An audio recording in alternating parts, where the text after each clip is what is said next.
کیوں ہماری دعائیں اٹکی ہوئی ہیں؟ کہ ہم باغی لوگ ہیں، ہم باغی مسلمان ہیں۔ شام پہ پہلا اٹیک ہوا، عمر بن عاص رضی اللہ تعالیٰ عنہ، 8,000 کا لشکر، ان کو روم کو خبر ہو گئی تھی تو انہوں نے 1,00,000 کا لشکر بھیج دیا تھا۔ جرجیس اس کا سالار تھا، رومن بادشاہ کا بھائی، تو وہ 8,000 1,00,000 نے ان کو گھیرے میں لے لیا۔ تو حضرت واصلہ رضی اللہ تعالیٰ عنہ اس جنگ میں شریک ہیں۔ وہ کہتے ہیں کہ ہمیں یقین ہو گیا آج ہماری قبریں یہاں بنیں گی، اور عرب کی عادت تھی جنگ میں شعر پڑھتے تھے ابھارنے کے لیے، لیکن حضرت واصلہ فرماتے ہیں اس دن ہمیں شعر بھول گئے، ہماری زبان پہ ایک لفظ تھا، یا رب محمد انصر امت محمد، اے رب محمد امت محمد کی مدد فرما۔ کہ یہ ہماری زبان پر تھا، تلوار ہاتھ سے چل رہی تھی، زبان اللہ کو پکار رہی تھی۔ حضرت عبداللہ بن عمر، حضرت عمر کے بیٹے بھی اس جنگ میں شریک ہیں، فرماتے ہیں جب سورج ڈھلا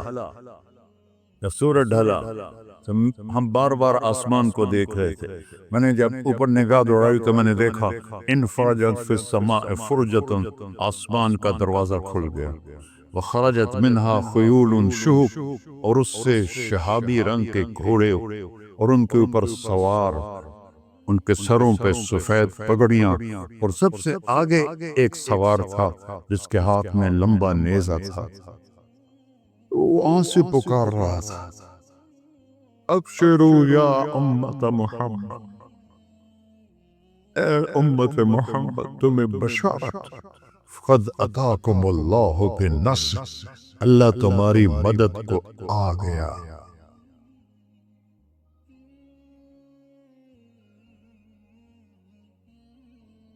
یا ابا سفیان جئتکم بکرامت الدنیا والآخرہ، ابو سفیان دنیا اور آخرت کی عزت چاہیے تو میرے پیچھے چلنا پڑے گا، اس کے علاوہ کوئی راستہ نہیں ہے، کوئی راستہ نہیں ہے، کوئی راستہ نہیں، ایک ہی طریقہ باقی ہے، ایک ہی راستہ باقی ہے، وہ ہے محمد الرسول اللہ، لا یؤمنون حتی یحکموک فیما شجر بینہم، اپنے ہر معاملے میں جب میرے نبی آپ کو فالو کریں گے تو میں ان کا بن جاؤں گا، یہ میرے بن جائیں گے، یہ مانگیں گے میں دوں گا، یہ سوال کریں گے میں پورا کروں گا، یہ مدد مانگیں گے میں مدد کروں گا۔ کیوں ہماری دعائیں اٹکی ہوئی ہیں؟ کہ ہم باغی لوگ ہیں، ہم باغی مسلمان ہیں، ہم باغی مسلمان ہیں۔ شام پہ پہلا اٹیک ہوا، عمر بن عاص رضی اللہ تعالیٰ عنہ، 8,000 کا لشکر، ان کو روم کو خبر ہو گئی تھی تو انہوں نے 1,00,000 کا لشکر بھیج دیا تھا۔ جرجیس اس کا سالار تھا، رومن بادشاہ کا بھائی، تو وہ 8,000 1,00,000 نے ان کو گھیرے میں لے لیا۔ تو حضرت واصلہ رضی اللہ تعالیٰ عنہ اس جنگ میں شریک ہیں۔ وہ کہتے ہیں کہ ہمیں یقین ہو گیا آج ہماری قبریں یہاں بنیں گی، اور عرب کی عادت تھی جنگ میں شعر پڑھتے تھے ابھارنے کے لیے، لیکن حضرت واصلہ فرماتے ہیں اس دن ہمیں شعر بھول گئے، ہماری زبان پہ ایک لفظ تھا، یا رب محمد انصر امت محمد، اے رب محمد امت محمد کی مدد فرما۔ کہ یہ ہماری زبان پر تھا، تلوار ہاتھ سے چل رہی تھی، زبان اللہ کو پکار رہی تھی۔ حضرت عبداللہ بن عمر، حضرت عمر کے بیٹے بھی اس جنگ میں شریک ہیں، فرماتے ہیں جب سورج ڈھلا تو ہم بار بار آسمان کو دیکھ رہے تھے، میں نے جب اوپر نگاہ دوڑائی تو میں نے دیکھا انفرجت فی السماء فرجۃ، آسمان کا دروازہ کھل گیا، وخرجت منہا خیول شہب، اور اس سے شہابی رنگ کے گھوڑے اور ان کے اوپر سوار، ان کے سروں پہ سفید پگڑیاں، اور سب سے آگے ایک سوار تھا جس کے ہاتھ میں لمبا نیزہ تھا، وہ وہاں سے پکار رہا تھا، ابشروا یا امت محمد، اے امت محمد تمہیں بشارت، قد اتاکم اللہ بالنصر، اللہ تمہاری مدد کو آ گیا۔ فرماتے ہیں وہ ایسے آئے اور ہمارے اندر غائب ہو گئے، اور آدھے گھنٹے بعد 1,00,000 کا لشکر دوڑ رہا تھا 8,000 کے سامنے۔ کبھی ہم بھی تم میں بھی چاہت تھی، کبھی ہم بھی تم میں بھی راحت تھی، کبھی ہم بھی تم بھی تھے آشنا، تمہیں یاد ہو کہ نہ یاد ہو۔ میرے نبی کی زندگی مکمل نمونہ ہے، مکمل، اس کو فالو کرنا ہے۔ پھر بلڈر بنو، ذمہ دار بنو، پھر ڈاکٹر بنو، پھر تاجر بنو، سائنسدان بنو، عورت ہے مرد ہے جو بھی ہے، کامیابی اس کے ماتھے کا جھومر بن جائے گا کہ وہاں ایک ہی سکہ چلتا ہے، وہ محمد رسول اللہ۔ تو بھائیو، مجھے یہی مختصر بات کرنی تھی کہ اس دنیا کے پیچھے ان دو ہستیوں کو پیچھے نہ کرو، ان کو ناراض نہ کرو۔ یزید نے اہل بیت کا خون کیا، اور اتنا بڑا واقعہ ہے کربلا کہ دنیا کی تاریخ میں نہ پہلے کبھی ہوا نہ بعد میں کہ رسول کی نسل کے 18 نوجوان ذبح کر دیے جائیں۔ یزید 90,00,000 مربع میل پہ حکومت، 90,00,000 مربع میل، 42 سال کی عمر میں مر گیا۔ اس کا بیٹا معاویہ بن یزید رحمت اللہ علیہ 22 سال کی عمر میں تخت پر بیٹھا۔ باپ نے 3 براعظم میں حکومت پھیلائی ہوئی ہے، دادا نے پھیلائی تھی، باپ نے اس کو بڑھایا۔ یزید کے زمانے میں بھی فتوحات ہوئی، اب یہ 3 براعظم پر اس نوجوان کی حکومت ہے۔ یہ بلڈر نہیں ہے، یہ بادشاہ آج کل کے صدر وزیر نہیں ہیں، 2 ٹکے کی ان کی قیمت کوئی نہیں ہے، مطلق بادشاہ ہے۔ 40 دن حکومت کی اور سارے خاندان کو بلایا اور کہنے لگا، اب تصور کرو 22 سال کا ایک شہزادہ ہو، اور 3 براعظم اس کے سامنے ایسے جھکا ہوا ہو، تو اس کو کیسے آپ میئر کر سکتے ہیں؟ جبکہ کاغذ کے نوٹ نہیں تھے، سونا تھا، چاندی تھی، ہیرے تھے، اصل دولت تھی۔ یہ کاغذ کوئی دولت ہے؟ یہ تو یہودیوں نے آپ کو بیوقوف بنایا ہوا ہے۔ انہیں سب کو اکٹھا کیا، اس نے ایک چھوٹا سا خطبہ دیا، کہنے کا کانا ابی جبارن، میرا باپ ظالم تھا، اس نے اہل بیت کا خون کیا، اور جس تخت کے نیچے اہل بیت کا خون ہو میں اس پہ لعنت بیچتا ہوں، یہ ہے تمہاری سلطنت، جس کو چاہو دے دو، میں بری ہوں۔ 3 براعظم کی حکومت اللہ رسول پہ قربان کر کے گھر بیٹھ گیا، اور آج اس کو کس عزت کے ساتھ میں سنا رہا ہوں۔ اس کے باپ کو بولتے ہوئے میرا لہجہ کیسا تھا، اور اس کے بیٹے کو بولتے ہوئے میرا لہجہ کیسا ہے۔ 3 براعظم کی سلطنت چھوڑ لی کہ اس کے نیچے اہل بیت کا خون ہے، مجھے نہیں چاہیے۔ تو اللہ اور اس کے رسول کو راضی کرنے کے لیے بڑے سے بڑا سودا بھی سستا ہے، بڑے سے بڑا سودا بھی سستا ہے۔ ایک صحابی آئے، یا رسول اللہ، میرا پڑوسی ہے، اس کی کھجور ایسے میرے گھر میں آتی ہے، اس پر جب پھل پکتا ہے تو وہ گرتا ہے، میرے چھوٹے چھوٹے بچے اٹھا کے کھانے لگتے ہیں، ادھر سے بھاگ کے آتا ان کے منہ سے نکال لیتا ہے۔ اس کی تو محنت کریں کہ اتنی سخت، وہ منافق تھا، اس کی اتنی سختی نہ کرے، تو آپ نے اسے بلایا، کہا بھائی ایک سودا کرتے ہو؟ کہا جی، یہ کھجور مجھے دے دو اور میں جنت میں کھجور لے کے دیتا ہوں۔ کہنے لگا یا رسول اللہ، کوئی اور آپ فرماتے تو میں ضرور حاضر کر دیتا، یہ کھجور تو مجھے میرے بچوں کو بہت پسند ہے، میں تو معافی چاہتا ہوں۔ اٹھائی منافق، تو اس نے معافی مانگنی تھی۔ وہاں ایک صحابی بیٹھے تھے ابو دہدہ، جب وہ چلا گیا تو کہنے لگے یا رسول اللہ، اگر میں آپ کو یہ کھجور لے کے دے دوں تو مجھے جنت میں کھجور لے کر دیں گے؟ کہنے لگے ہاں، سودا پکا ہے۔ تو وہ گیا اس کے پیچھے، کہنے لگا بھائی کھجور بیچو گے؟ کہا نہیں۔ کہا وہی بیچ دو، ارے جا میں نے رسول اللہ کو نہیں بیچی، تجھے کیسے بیچوں گا؟ انہوں نے کہا منہ مانگی قیمت لے لے، منہ سے بول کیا لینا چاہتا ہے؟ ابو الدہدہ کا باغ تھا تیار، 600 کھجوریں، میں ذمہ دار ہوں، مجھے پتا ہے کہ 600 کھجوروں کی کتنی قیمت ہوتی ہے جی۔ جیسے آپ بلڈنگ کو جانتے ہیں، میں نہیں جانتا، آپ ذمہ داروں کو نہیں جانتے، میں جانتا ہوں۔ 600 کھجوروں کا باغ، اس نے اس کو لاجواب کرنے کے لیے کہا اپنا باغ دے دے، کھجور لے لے۔ اب یہ کہتا ہے پھر تو نہیں، اب لوگ تاجر بیٹھے ہیں، اس کے بول کی طاقت دیکھو، اس سے کہہ رہا ہے اب معاہدے سے پھرو گے تو نہیں؟ انہوں نے کہا میں پاگل ہوں جو پھروں، میں نے 600 کھجوروں کا باغ لگ گیا۔ انہوں نے کہا چل ڈن، 600 کھجوروں کا باغ تیرا اور یہ کھجور میری۔ اور وہاں سے سیدھا گیا اپنے باغ میں۔ کھجوروں کا زمانہ تھا تو مدینے والے کھجوروں کے پھل کے زمانے میں باغ میں شفٹ ہو جاتے تھے، چھوٹے چھوٹے بنائے ہوتے تھے کمرے، وہاں بچے وہ سب رہتے تھے، کھجوروں کی پہرہ داری بھی اور توڑنا بھی۔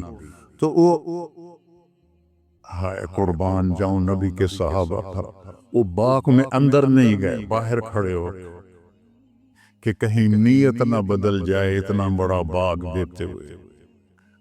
باہر سے پکارا ام الدہدہ بیگم، کہ باہر آ جاؤ، بچوں کو بھی لے کے آ جاؤ۔ کیا ہوا؟ کہا میں نے باغ بیچ دیا۔ انہیں کہا کتنے میں؟ کہ جنت میں کھجور مل گئی۔ وہ کہنے لگی ربح البیع ربح البیع ربح البیع، واہ ابو الدہدہ کیا سودا کیا تو، کیا سودا کیا تو۔ ارے کہ عورتیں زیادہ شور میں جاتی، مروا دیتا ہے پھر بچے کے تو کھاسیں تمہیں کے تو کھاساں، ربح البیع۔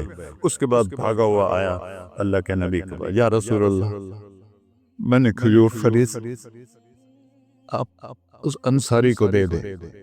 تو آپ نے پوچھا کتنے میں خریدی؟ کہ سارا باغ دے دیا ہے، کھجور لے لی۔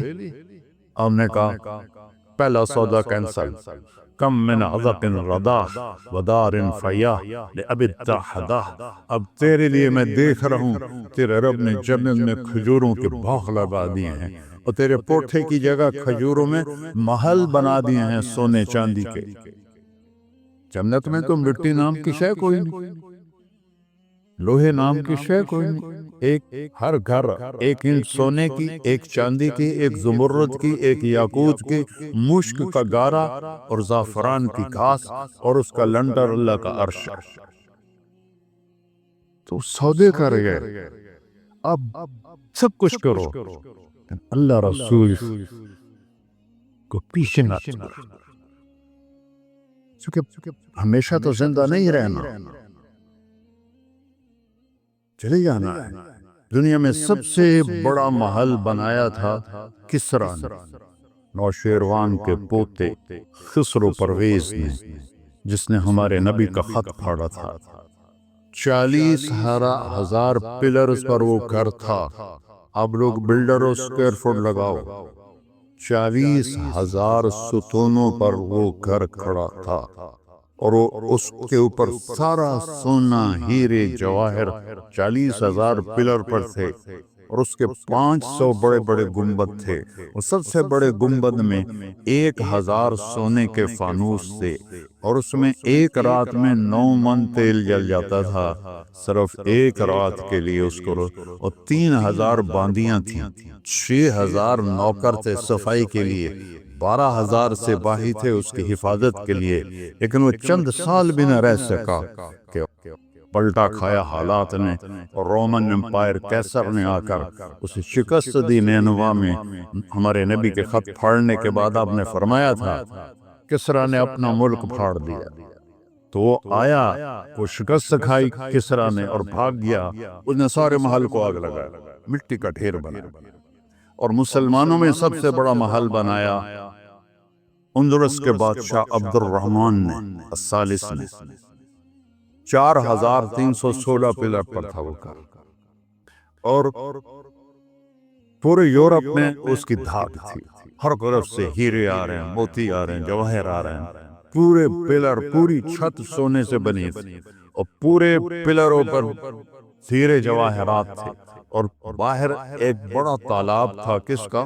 پارے کا، پانی کا نہیں، پارے کا۔ اس میں کیا کرشمہ تھا؟ اس کو اس اینگل سے انجینئرز نے بنایا تھا کہ سورج کی شعائیں جب پارے پر پڑتی تھیں تو پارا تو ہلتا ہے، کھڑا نہیں رہتا، تو شعائیں ایسے ایسے ڈانس کرتے کرتے کرتے محل پہ پڑتی تھیں تو لگتا تھا پورا محل رقص کر رہا ہے۔ اب میں وہاں گیا تو ایک کوٹھے کے سوا وہاں کچھ بھی نہیں تھا، وہ بھی کوٹھے کی چھت نیچے گری ہوئی تھی۔ تو آپ لوگوں کو دیکھو، ہمارے نبی پہ قربان جائے، انہوں نے ہمیں کیسی پیاری زندگی دی۔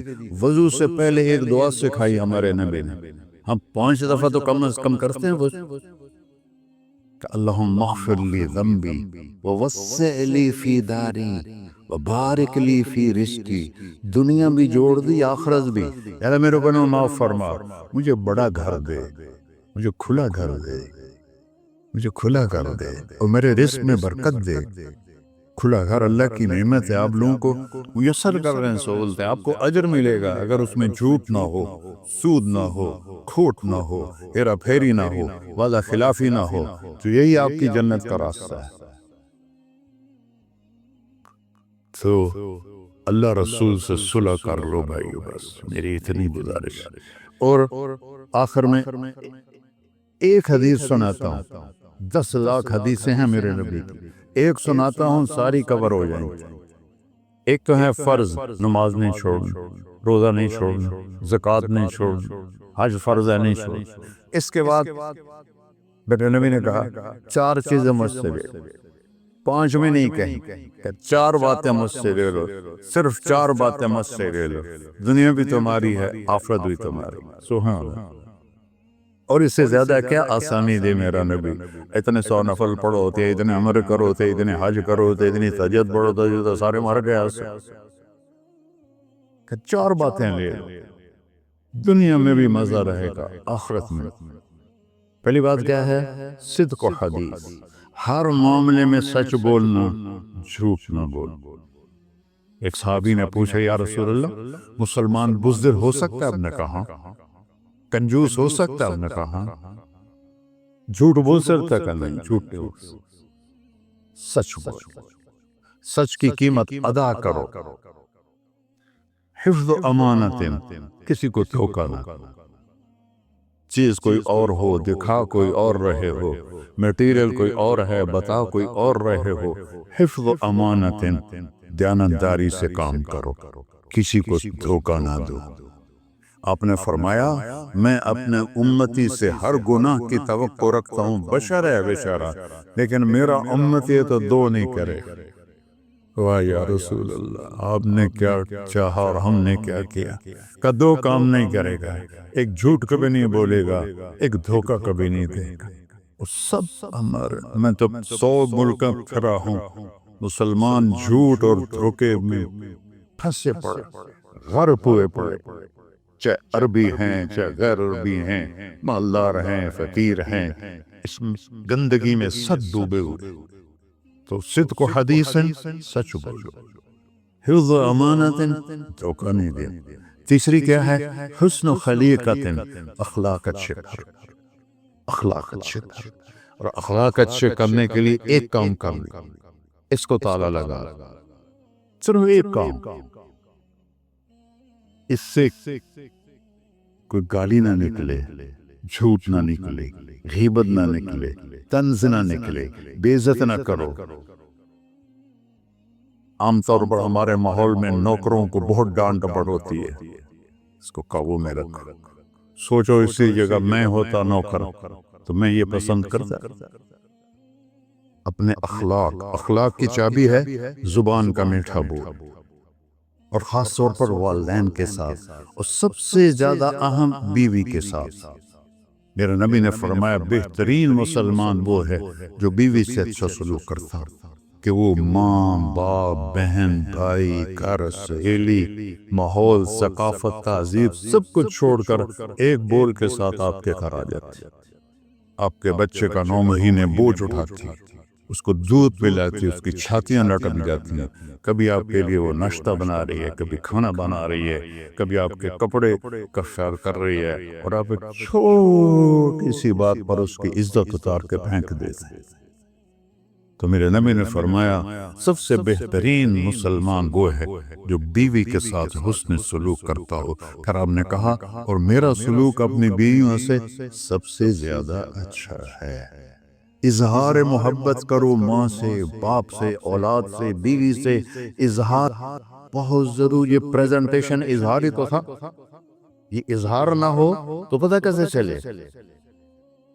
اپنے ماں کے پاؤں چومو، باپ کا ماتھا چومو، ان کے آگے نوکر بن کے کھڑے ہو، بیوی سے کہو مجھے تم سے بہت پیار ہے، وہ اچھا کپڑا پہنے تعریف کرو، اچھا کھانا بنائے تعریف کرو۔ انسان بھوکا ہے اس چیز کا، میرے نبی سے بڑھ کر کوئی ہو سکتا ہے؟ آپ حضرت عائشہ سے فرما رہے ہیں، جو حضرت عائشہ کماری بھی تھی، چھوٹی بھی تھی۔ حضرت عائشہ جس نے اللہ کو دیکھا ہو اس کے لیے عورت کوئی چیز نہیں ہے۔ ایک حدیث سنا تو مالی فی النساء من رغبہ، مجھے عورتوں کی کوئی رغبت نہیں، اللہ کو دیکھنے کے بعد کس چیز کی رغبت؟ ہم نے کہا عائشہ انہو لیہون علی الموت ان اریتک زوجتی فی الجنہ۔ عائشہ جب سے مجھے پتا چلا ہے نا تو جنت میں میری بیوی ہے تو مجھے تو موت ہی اچھی لگنے لگتی۔ یہ اظہار محبت ہمیں سکھایا اپنے بچوں کے ساتھ بھی۔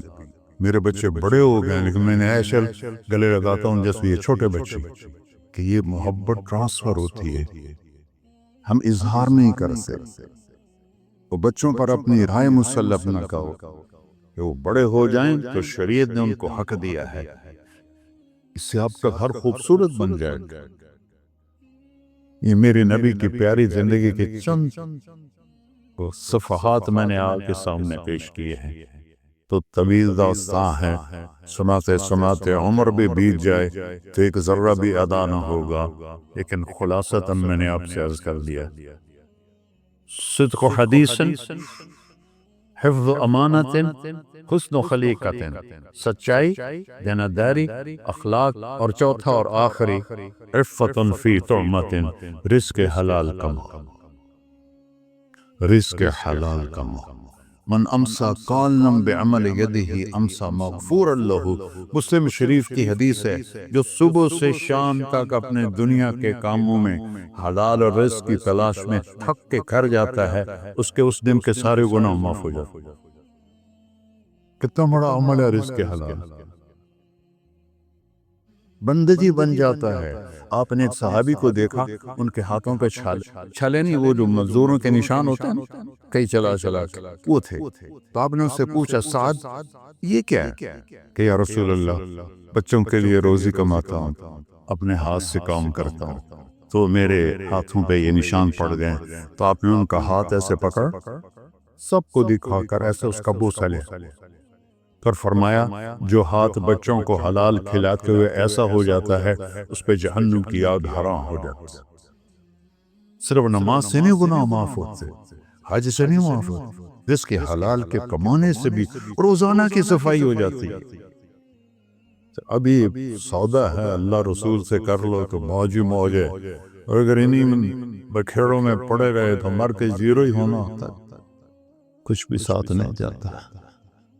تو اللہ مجھے بھی توفیق دے، اللہ آپ کو بھی توفیق دے کہ ہم اپنے نبی کی زندگی کو اور اپنے رب کو سامنے رکھ کر زندگی گزاریں، اور آپس میں اگر لڑے ہوئے ہو صلح کر لو، آپس میں کوئی لڑو، دیکھو جھگڑا ہو جاتا ہے، بول چال بند نہ کرو، جھگڑا ماں سے بھی ہو جاتا ہے، باپ سے بھی، بیوی سے بھی، بول چال بند نہ کرو، نہیں بس ساڑا بائی کاٹ۔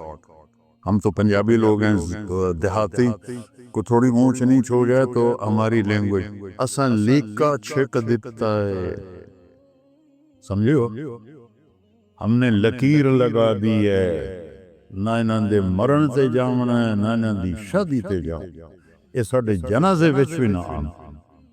اللہ میرے گاؤں میں جنازہ تھا، میرا اپنا عزیز، اس کی والدہ فوت ہو، تو رشتہ داروں میں قریبی رشتہ دار جنازے میں پہلی صف میں کھڑا، تو جنازے پر تو سب کے دل نرم ہو جاتے ہیں. جب اس نے دیکھا نا کہ میاں صادق میری ماں دے جنازے چ باہر نکل جا. یہ تہذیب ہے ہماری. جھگڑا ایک فطری چیز ہے، لیکن بول چال بند نہیں کرنی ہے، دل میں نفرت نہیں پالنی ہے، اس کو صاف کر کے معاف کرنا ہے. اللہ بہت خوش ہوتا ہے. اور میاں بیوی میں جھگڑا ہو جائے اور وہ صلح کر لیں، اللہ ان کے پچھلے سارے گناہ معاف کر دیتا ہے. کیا مزے کی بات. السلام علیکم. دعا فرما، دعا فرما. اچھا بھائی بیٹھ جان، دعا کر لیں. انت اہلہ وصلی علی محمد کما انت اہلہ وفل بنا ما انت اہلہ انک اہل التقوی و اہل المغفرہ. یا تا یہ سارے دوست احباب تیری محبت میں آئے ہیں، ہم سب نے تیرے نام کو زندہ کیا ہے. ہماری یہ محفل قبول فرما اور ہماری یہ مجلس قبول فرما، اور یا اللہ جو کچھ کہا ہے اس کے مطابق ہماری زندگی بنا دے. اور یا اللہ جو ہم نے نیت کی ہے کہ غزہ کے مسلمانوں کو گھر دینا ہے، چھت دینی ہے، ان سب کو یہ کسی ایک آدمی کے بس کا کام نہیں ہے. یہ سارے مل کر کریں، ہم بھی کریں، اس کی ہمیں توفیق نصیب فرما. تیری نبی کا فرمان ہے جو میری امت کی دنیا کا خیال نہیں کرتا وہ مجھ سے نہیں ہے. اور اس وقت سب سے محتاج امت غزہ کے اہل ایمان ہے. تو یا اللہ ان سارے بھائیوں کو ہمت دے، توفیق دے. ہمیں وہاں تک پہنچانے کا وسیلہ تو نے بنایا ہوا ہے، ہمیں یہ امانتیں ان تک پہنچانے کی توفیق دے. ان کے کاموں میں برکت دے، ان کے قرضوں کو اتار دے، ان کو سود سے بچا دے، ان کو دیانتداری نصیب فرما، شفافیت نصیب فرما، مرتے وقت ہم سب کو کلمہ نصیب فرما. وصلی اللہ علی نبی الکریم. میرے نبی کے پردادا حضرت ہاشم بن عبد مناف کو غزہ میں دفن ہے. اور اس ملک میں عیسیٰ علیہ السلام، موسیٰ علیہ السلام، ہارون علیہ السلام، زکریا علیہ السلام، یحییٰ علیہ السلام، داؤد علیہ السلام، سلیمان علیہ السلام، اتنے نبی اس مٹی میں دفن ہیں. تو اللہ کو ہمت دے، کھل کر خرچ کریں، اللہ واپس کرتا.